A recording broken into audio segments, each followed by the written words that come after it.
नमस्कार दोस्तों, कैसे हैं आप लोग। दोस्तों, इस वीडियो का टॉपिक है left wing versus right wing. दोस्तों, इस वीडियो में हम लोग दो चीज़ों के बारे में बात करेंगे। पहले हम कुछ वर्ड्स की मीनिंग जानने की कोशिश करेंगे जिनके बारे में ध्रुव राठी जी का ये कहना है। सारे वर्ड्स अलग अलग पॉलिटिकल आइडियोलॉजीज को डिस्क्राइब करने के लिए यूज होते हैं। आपने इनको बहुत जगह सुना होगा, लेकिन मैं दावे के साथ कह सकता हूं ज्यादातर लोग जो इन शब्दों को आज इस्तेमाल करते हैं उनको इनका एक्चुअल मीनिंग नहीं पता होगा। ये वर्ड्स असल में अपना असली मीनिंग कहीं ना कहीं लूज कर चुके हैं, क्योंकि लोग इन्हें बिना सोचे समझे यूज करते रहते हैं। दूसरा हम बात करेंगे कि कैसे इस वीडियो के थ्रू ये व्यक्ति आपको मिसगाइड करने की कोशिश कर रहा है, और दूसरी तरफ इसकी खुद की वीडियो में कितनी ज़्यादा कॉन्ट्राडिक्शन है। दोस्तों, तो इस वीडियो को लास्ट तक जरूर देखिएगा। तो चलिए शुरू करते हैं। दोस्तों, सबसे पहले इन कुछ वर्ड्स की मीनिंग हम लोग बहुत ही सिंपल और ऑब्जेक्टिव तरीके से समझ लेते हैं। जो लोग इस पार्ट को स्किप करना चाहते हैं, दोस्तों मैंने वीडियो की टाइमलाइन आपको वीडियो डिस्क्रिप्शन में दे दी है, आप इसको स्किप कर सकते हैं। तो चलिए दोस्तों, शुरुआत ये देखते हुए करते हैं कि कौन सा वर्ड किस आइडियोलॉजी को बिलोंग करता है। सबसे पहले कैपिटलिस्ट। कैपिटलिस्ट उन लोगों को कहा जाता है जो कैपिटलिज्म को सपोर्ट करते हैं। लेकिन दोस्तों, क्योंकि कैपिटलिज्म एक इकोनॉमिक सिस्टम है लिबरलिज्म के अंदर, तो हम ये कहेंगे कि जो कैपिटलिस्ट हैं वो लिबरलिज्म आइडियोलॉजी को बिलोंग करते हैं। दोस्तों, लिबरलिज्म आइडियोलॉजी की इम्पोर्टेंस वर्ल्ड हिस्ट्री में क्या है ये इस बात से समझा जा सकता है कि ब्रिटेन का ग्लोरियस रिवॉल्यूशन हो, या अमेरिकन रिवॉल्यूशन हो, या फिर फ्रेंच रिवॉल्यूशन हो, तीनों के पीछे लिबरलिज्म आइडियोलॉजी ही थी। इसके बाद आते हैं सोशलिस्ट। सोशलिस्ट उन लोगों को कहा जाता है जो सोशलिज्म को बिलोंग करते हैं।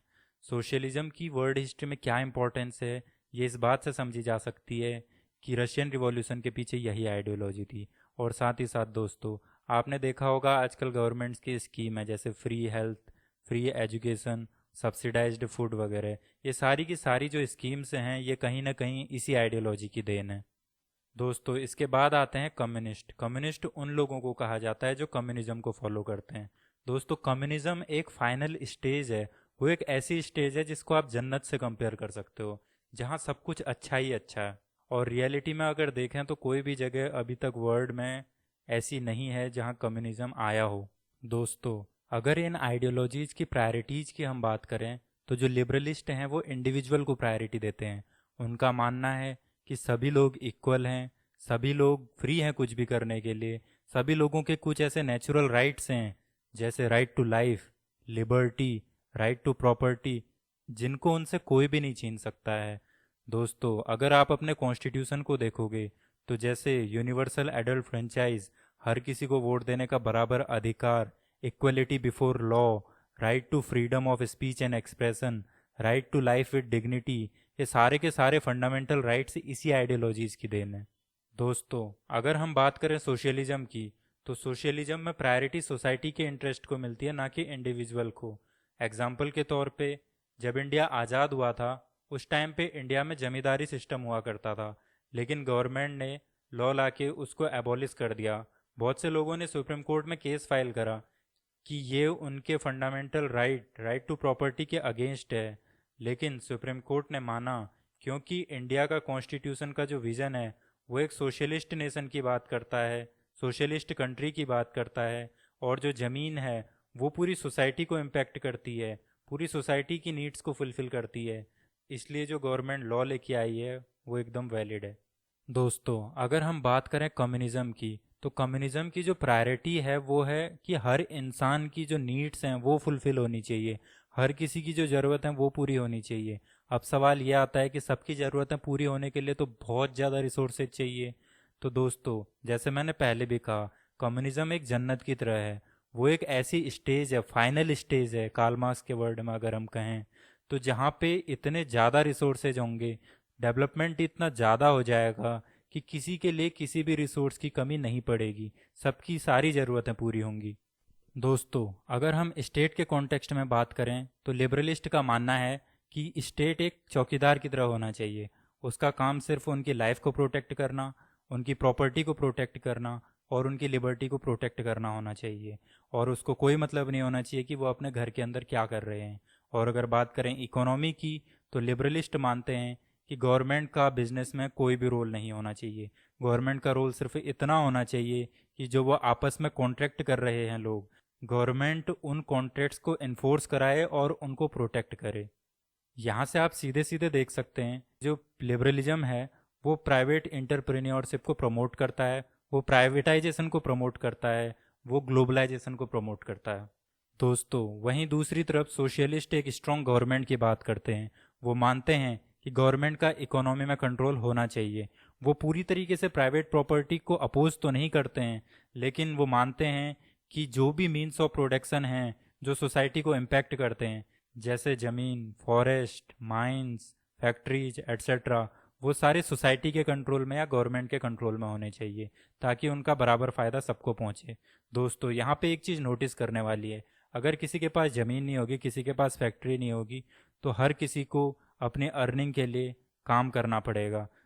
तो दोस्तों जो सोशलिस्ट हैं वो मानते हैं कि सबको काम करके अपने अर्निंग करनी चाहिए। दोस्तों अगर हम कम्युनिज्म की बात करें तो कम्युनिज्म एक ऐसी स्टेज है जहाँ पे स्टेट एग्जिस्ट करता ही नहीं है, जहाँ पे गवर्नमेंट एग्जिस्ट करती ही नहीं है, जहाँ पे मनी एग्जिस्ट नहीं करती, जहाँ पे किसी की कोई प्राइवेट प्रॉपर्टी नहीं होती, जहाँ पे जितने भी रिसोर्सेज हैं उन सब की कॉमन ओनरशिप होती है। मतलब सबका बराबर का अधिकार होता है कि जो चाहे जिसको जिस चीज़ की ज़रूरत है वो उस चीज़ को यूज़ कर सकता है। और साथ ही साथ वो एक ऐसी स्टेज भी है जहाँ पे रिसोर्सेज अनलिमिटेड हैं, मतलब किसी के लिए किसी रिसोर्स की कोई कमी नहीं पड़ेगी। तो दोस्तों यही वजह है कि कम्युनिज्म को एक जन्नत से कंपेयर किया जाता है और उसको फाइनल स्टेज बोला जाता है। अगर कोई ये बोलता है कि कोई कम्युनिस्ट कंट्री है तो एकदम गलत है। दोस्तों अभी तक हमने इन तीनों आइडियोलॉजीज के फीचर्स देखे। एक लास्ट टाइम हम इन तीनों को एक कंपैरिजन के थ्रू समझ लेते हैं। दोस्तों मान लीजिए कैपिटलिस्ट सिस्टम में कोई एक वर्कर है। दोस्तों वहाँ पे वो काम तो अपनी एबिलिटी के हिसाब से करेगा, लेकिन उसको जो सैलरी मिलेगी वो कैपिटलिस्ट तय करेगा कि उसको कितनी सैलरी मिलेगी। एग्जाम्पल के तौर पे आप देख लीजिए प्राइवेट कंपनीज का हाल। एक ही पोस्ट पे दो आदमी अगर काम कर रहे हैं अलग अलग कंपनी में, एक ही काम कर रहे हैं, लेकिन उसके बावजूद उनको अलग अलग सैलरी मिलती है। दोस्तों वहीं अगर हम सोशलिस्ट सिस्टम में देखें तो सोशलिस्ट सिस्टम में काम तो इंसान अपनी एबिलिटी के हिसाब से करेगा, लेकिन जो उसको सैलरी मिलेगी वो उसको उसके काम के हिसाब से मिलेगी। एग्जाम्पल के तौर पे आप गवर्नमेंट जॉब्स को देख लीजिए। कोई टीचर है, भले ही वो किसी स्कूल में हो, अगर वो गवर्नमेंट टीचर है तो उसको बराबर सैलरी मिलती है। दोस्तों अगर बात करें कम्युनिज्म की तो दोस्तों कम्युनिज्म में इंसान काम तो अपनी एबिलिटी के हिसाब से करेगा और साथ ही साथ उसके पास चॉइस भी होगी, वो वॉलंटियरली काम करेगा। अगर उसका मन है काम करने का तो वो करेगा, नहीं करने का मन है तो नहीं करेगा। इसका इम्पैक्ट इस बात पे नहीं पड़ेगा कि उसको क्या फैसिलिटीज़ मिल रही हैं। उसको जो फैसिलिटीज़ मिलेंगी, उसको जो रिसोर्सेज मिलेंगे वो उसको उसकी नीड के हिसाब से मिलेंगे। ऐसा भी हो सकता है कि कोई इंसान बहुत छोटा काम कर रहा है और उसको बहुत ज़्यादा फैसिलिटीज़ मिल रही हैं क्योंकि उसकी ज़रूरत ज़्यादा है, और कोई इंसान बहुत बड़ा काम कर रहा है लेकिन उसको कम फैसिलिटीज़ मिल रही हैं क्योंकि उसकी नीड्स कम है। दोस्तों ये जो भी सारी बातें मैंने आपको अभी बताई, इन सब के सोर्सेज और रेफरेंसेज मैं आपको वीडियो डिस्क्रिप्शन में दे दूंगा। दोस्तों आप जाके इन चीज़ों को वेरीफाई कर सकते हैं। दोस्तों तीनों आइडियोलॉजीज के बारे में थोड़ी बहुत जानकारी लेने के बाद चलिए अब देखते हैं कि लेफ्ट विंग और राइट विंग क्या होते हैं। दोस्तों सबसे पहली बात तो ये कि लेफ्ट विंग और राइट विंग अपने आप में कोई आइडियोलॉजी नहीं है। दोस्तों ये एक तरीके का क्लासिफिकेशन है, ग्रुप्स का, पॉलिटिकल पार्टीज का या आइडियोलॉजीज का। क्लासिफिकेशन किस बेसिस पे?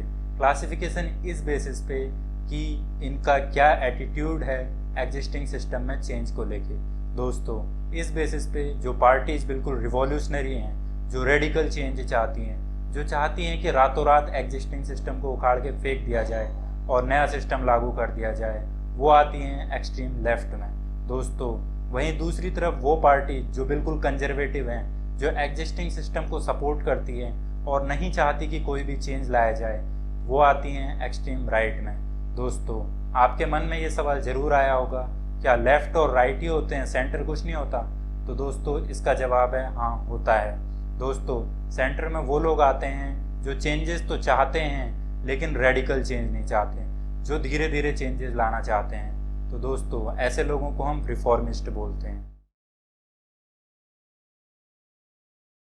दोस्तों इन वर्ड्स का सबसे पहले यूज 1790 में फ्रेंच रिवॉल्यूशन के दौरान हुआ था। तो फ्रेंच पार्लियामेंट की जो सीटिंग अरेंजमेंट थी वो इस तरह से अरेंज थी कि जो राइट साइड पे लोग बैठते थे वो रॉयल फैमिली के सपोर्ट में बैठते थे, जो अमीर लोग थे, जो चेंज नहीं चाहते थे, मोनार्की रहना चाहते थे।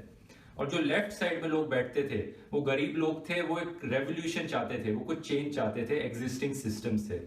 इसीलिए जो लेफ्ट और राइट की डेफिनेशन है वो भी कहीं ना कहीं वहीं से ही आती है। लेकिन ये बात पूरी तरीके से सही नहीं है दोस्तों। अगर आप हिस्ट्री में देखो तो आपको देखने को मिलेगा कि फ्रेंच सोसाइटी उस टाइम पे 3 स्टेट्स में डिवाइडेड थी।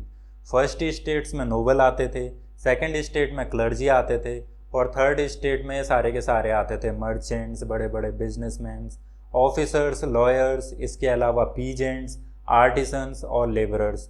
दोस्तों ये एक तरीके का फ्यूडल सिस्टम था जिसमें फर्स्ट स्टेट और सेकंड स्टेट के लोगों को बाय बर्थ बहुत से फ्यूडल प्रिविलेजेस मिले हुए थे दोस्तों। जैसे उनको कोई टैक्स नहीं देना होता था स्टेट को, बहुत सी ऐसी जॉब होती थी जिसमें सिर्फ नोबल और क्लर्जी ही अप्लाई कर सकते थे। इसके अलावा दोस्तों सारा का सारा जो टैक्स है वो थर्ड स्टेट को देना होता था। उसके बाद भी उनको लॉर्ड्स और चर्च को बहुत सी सर्विसेज देने होती थी, आर्मी में अपनी सर्विस देने होती थी दोस्तों। और जो फ्रेंच रिवॉल्यूशन था वो लिबरलिज्म की आइडियोलॉजी से मोटिवेटेड था। लिबरलिज्म वही आइडियोलॉजी है जो कैपिटलिज्म को सपोर्ट करती है। तो दोस्तों अगर आप इस कंटेक्स्ट में देखो तो जो लेफ्ट विंग बोला जा रहा है, जिन लोगों को रिवॉल्यूशनरी बोला जा रहा है, वो लिबरलिस्ट लोग थे, लिबरलिज्म को फॉलो करने वाले लोग थे। और दूसरी तरफ जिनको राइट विंग बोला जा रहा है, कंजर्वेटिव बोला जा रहा है, वो असल में फ्यूडल सिस्टम को सपोर्ट करने वाले लोग थे दोस्तों। वहीं उसके कुछ टाइम बाद अगर आप देखो रशियन रिवॉल्यूशन को, तो वहाँ पे जो लेफ्ट विंग के लोग थे, जो रिवॉल्यूशनरी लोग थे, वो लोग थे जो सोशलिज्म को सपोर्ट करते हैं, जो वर्कर्स के राइट की बात करते हैं। और दोस्तों दूसरी तरफ जो कंजर्वेटिव थे, जो राइट विंग के लोग थे, वो थे जो कैपिटलिज्म को सपोर्ट कर रहे थे, जो लिबरलिज्म को सपोर्ट कर रहे थे। तो ये चीज़ दिखाती है दोस्तों कि लेफ्ट विंग और राइट विंग का जो कॉन्सेप्ट है ये कितना ज़्यादा डायनेमिक है। कैसे एक ही आइडियोलॉजी जो कुछ टाइम पहले एक्सट्रीम लेफ्ट में हुआ करती थी, आज वो एक्सट्रीम राइट में आ गई है दोस्तों। इसलिए किसी भी आइडियोलॉजी को ऐसे लेफ्ट विंग और राइट विंग के साथ यूनिवर्सली जोड़ देना बिल्कुल गलत होगा दोस्तों। इस बात को हैना आरेंट की एक कोट से बहुत अच्छे से समझा जा सकता है। वो कहती हैं दोस्तों कि जो आज सबसे बड़ा रिवॉल्यूशनरी है, रिवॉल्यूशन होने के अगले ही पल वो सबसे बड़ा कंजर्वेटिव हो जाएगा। तो दोस्तों जो आज सबसे बड़ा लेफ्टिस्ट है वही रिवॉल्यूशन होने के बाद सबसे बड़ा राइटिस्ट हो जाएगा दोस्तों। इसके बाद ये भाई अपनी वीडियो में अमेरिकन डेमोक्रेटिक और रिपब्लिकन पार्टी का पूरा मैनिफेस्टो रख देते हैं और ये बोलते हैं कि आज के टाइम में ये दोनों ही पार्टी की आइडियोलॉजी ही लेफ्ट विंग और राइट विंग को बेस्ट डिस्क्राइब करती है दोस्तों। मुझे इस बात से कोई दिक्कत नहीं है क्योंकि जो लेफ्ट विंग और राइट विंग की जो डेफिनेशन है वो समय और टाइम के हिसाब से डिफर कर सकती है। लेकिन दोस्तों दिक्कत तब आती है जब ये इंसान इन आइडियोलॉजीज़ को इन लेफ्ट विंग और राइट विंग के साथ यूनिवर्सली जोड़ देता है और ये बोलता है कि पूरी दुनिया में अगर कोई लेफ्ट विंग है तो वो इन आइडियोलॉजीज़ को फॉलो करेगा और कोई राइट विंग है तो वो इन आइडियोलॉजीज़ को फॉलो करेगा। दोस्तों ये तो बिल्कुल कुएं के मेंढक वाली बात हो गई। ये इंसान ये बोलते हुए इस बात को भूल जाता है कि ये उसी देश की बात कर रहा है जिसने कैपिटलिज्म को सपोर्ट करने के लिए, जिसने लिबरलिज्म को प्रोटेक्ट करने के लिए पूरे 50 साल तक सोशलिस्ट यूएसएसआर के साथ कोल्ड वॉर लड़ी और आखिर में जीता भी। पर आती है हमारी कम्युनिज्म की डेफिनेशन। उसको एक्सट्रीम लेफ्ट विंग पे डिफाइन किया जाता है क्योंकि वो ज्यादातर इकोनॉमिकली वो चाहती है कि गवर्नमेंट का इकोनॉमी पे टोटल कंट्रोल रहे। दोस्तों पूरी वीडियो में इकलौती एक ऐसी जगह है जहाँ पे इन्होंने कम्युनिज्म को डिफाइन किया है। और अगर बात करें डेफिनेशन की तो दोस्तों कम्युनिज्म में स्टेट तो होता ही नहीं है, गवर्नमेंट तो होती ही नहीं है, पैसा नाम की तो चीज़ ही नहीं होती है, सारी चीज़ें कॉमन ओनरशिप में होती हैं। तो दोस्तों ये गवर्नमेंट के पूरे कंट्रोल की बात कहाँ से आ गई, कौन सी डेफिनेशन पढ़ ली आपने। और दूसरी अगर हम बात करें एक्सट्रीम लेफ्ट में कम्युनिज्म को रखने की तो दोस्तों वो इसलिए रखा जाता है क्योंकि कार्ल मार्क्स जिन्होंने कम्युनिज्म की डेफिनेशन दी थी या फिर उसको डिफाइन किया था दोस्तों, उन्होंने कम्युनिज्म को इस्टेब्लिश करने के लिए ब्लडी रिवॉल्यूशन की बात की थी। और आप सभी जानते हैं कि रिवॉल्यूशनरी लोगों को लेफ्ट में रखा जाता है। सोशलिज्म को सेंटर लेफ्ट पे डिफाइन किया जाता है क्योंकि वो चाहते हैं कि गवर्नमेंट थोड़ा बहुत कंट्रोल रखे इकोनॉमी पे। दोस्तों सोशलिज्म पूरी तरीके से प्राइवेट प्रॉपर्टी को एबॉलिश करने की बात तो नहीं करता है, लेकिन सोशलिज्म कहता है जितने भी मीन्स ऑफ प्रोडक्शन हैं जो सोसाइटी पे इम्पैक्ट डालते हैं जैसे land, forest, mines, factories etcetera, ये सारी की सारी चीज़ों पे या तो सोसाइटी का कंट्रोल होना चाहिए या फिर गवर्नमेंट का कंट्रोल होना चाहिए। तो ये कहना कि पार्शियल कंट्रोल होता है गलत है, डिस्टॉर्टेड फॉर्म है। सोशलिज्म बोलता है कि इकोनॉमी में फुल्ली कंट्रोल होना चाहिए गवर्नमेंट का। अगर आपको वीडियो का इंट्रोडक्शन याद हो तो दोस्तों ये भाई बोल रहे थे कि ये इस वीडियो में इन आइडियोलॉजीज़ की आपको मीनिंग बताएंगे, लेकिन दोस्तों यकीन मानिए पूरी वीडियो में इन 3 लाइंस के अलावा इन्होंने इन आइडियोलॉजीज़ के बारे में कुछ भी नहीं बोला है। दोस्तों इसके बाद ये अपनी वीडियो में इंडिया की पार्टीज़ की बात करते हैं और उनको क्लासीफाई करते हैं। तो चलिए देखते हैं। अगर हम socially left wing right wing को देखें रिलीजन के एस्पेक्ट में, तो मेनली 3 राइट विंग पार्टीज हैं इंडिया में, बीजेपी, शिवसेना और एआईएमआईएम। और लेफ्ट विंग बाकी सारी पार्टीज हैं क्योंकि वो सेक्युलर पार्टीज हैं, जैसे कि कांग्रेस, आप, जेडीयू, टीएमसी, सीपीआई। दोस्तों इस बारे में मैं कुछ भी नहीं कहना चाहूँगा, मैं सिर्फ एक बात को पॉइंट आउट करना चाहूँगा जिससे आप समझ जाएंगे कि इंडिया की सारी पार्टीज कितनी ज़्यादा सेकुलर हैं। दोस्तों इंडिया के कॉन्स्टिट्यूशन के आर्टिकल 44 में ये है कि इंडिया में यूनिफॉर्म सिविल कोड को लागू किया जाएगा, लेकिन दोस्तों आज़ादी के आज 70 साल हो गए हैं, आज भी इंडिया में पर्सनल लॉज चल रहे हैं और कोई भी पार्टी यूनिफॉर्म सिविल कोड को लागू करने पर जोर नहीं देती है। में देखें economical left wing right wing, तो ऑलमोस्ट सारी पार्टीज इंडिया में, इनफैक्ट सारी की सारी पार्टीज लेफ्ट विंग है, क्योंकि वो सब्सिडीज को सपोर्ट करती है, वो टैक्स को ज्यादा करना चाहती है। 1990s तक तो इंडिया की फॉरेन डायरेक्ट इन्वेस्टमेंट भी पूरी तरह से बंद थी, तो उससे पहले मार्केट पूरी तरह से क्लोज पड़े थे। इतनी ज्यादा लेफ्ट विंग है इंडिया की सारी पार्टीज। दोस्तों पहली बात तो ये कि मैं इसके इस क्लासिफिकेशन को मानता ही नहीं हूँ, लेकिन चलो इसकी बात मान भी ली जाए तो इसकी खुद की बातों में कितनी ज़्यादा कॉन्ट्राडिक्शन है। भाई तू पहले खुद तो डिसाइड कर ले कि तुझे बोलना क्या है। एक तरफ तो तू बोलता है कि जो लेफ्टिस्ट हैं वो क्लोज्ड इकोनॉमी को सपोर्ट करते हैं, वो गवर्नमेंट के कंट्रोल को सपोर्ट करते हैं, और दूसरी तरफ तू बोलता है कि जो लेफ्टिस्ट हैं वो ग्लोबलाइजेशन को सपोर्ट करते हैं। भाई ग्लोबलाइजेशन का मतलब होता है ओपन इकोनॉमी, जहाँ गवर्नमेंट का कंट्रोल ना हो। दोनों एक ही तरफ कैसे हो सकते हैं। और दूसरी बात, इंडिया की अगर बात करें तो इंडिया में जिस पार्टी की गवर्नमेंट ने शुरुआत में सोशलिज्म को प्रमोट किया था, बैंक को नेशनलाइज किया था, कंपनीज को नेशनलाइज किया था, वही पार्टी की गवर्नमेंट थी जिसने 1991 में एलपीजी रिफॉर्म को मंजूरी दी थी। Liberalisation, privatisation, globalisation. भाई तो क्या अब तू उनको राइटिस्ट कहना शुरू कर देगा? लेकिन मुझे पता है तू नहीं कहेगा, क्योंकि तेरा ओपिनियन ही बाइस्ड है भाई। इसके बाद ये भाई अपनी वीडियो में बात करते हैं कि कौन सी आइडियोलॉजी बेस्ट है, लेफ्टिस्ट या राइटिस्ट।